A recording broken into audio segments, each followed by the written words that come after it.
नमस्कार मंडळी, आज या व्हिडिओमध्ये मी तुमच्यासाठी वेगवेगळ्या प्रकारच्या गोल्ड इयरिंग्सचे डिझाईन्स घेऊन आलो आहे। त्यामुळे हा व्हिडिओ पूर्ण पहा आणि अशा सुंदर व आकर्षक दागिन्यांचे कलेक्शन पाहण्यासाठी चॅनलला नक्की सबस्क्राइब करा। चला तर मग आपण गोल्ड इयरिंग्सचे आकर्षक डिझाईन्स पाहूया।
मी यापूर्वीही ऑक्सिडाइज ठुशी, नथ, कोल्हापुरी साज, बोरमाळ, बुगडी, तन्मणी अशा महाराष्ट्रीयन दागिन्यांचे प्रकार ऑक्सिडाइज पॅटर्नमध्ये दाखवलेले आहेत।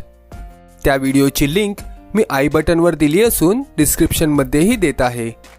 तो व्हिडिओ देखील तुम्ही नक्की पहा। मग तुम्हीही या सुंदर इयरिंग्सचे डिझाईन्स नक्की ट्राय करा। तसेच हे कलेक्शन आवडले असेल तर व्हिडिओला लाईक व अशा सुंदर कलेक्शन पाहण्यासाठी चॅनलला देखील सबस्क्राइब करा, जेणेकरून माझ्या नवीन व्हिडिओजची नोटिफिकेशन तुम्हाला लगेच मिळू शकेल। तुम्हाला अजून कोणत्या दागिन्यांचे कलेक्शन पाहायचे आहे ते देखील मला कमेंट करून जरूर कळवा। व्हिडिओ शेवटपर्यंत पाहिल्याबद्दल आपले खूप खूप आभार। चला तर मग भेटूया पुढील व्हिडिओमध्ये नवीन कलेक्शन सोबत। धन्यवाद।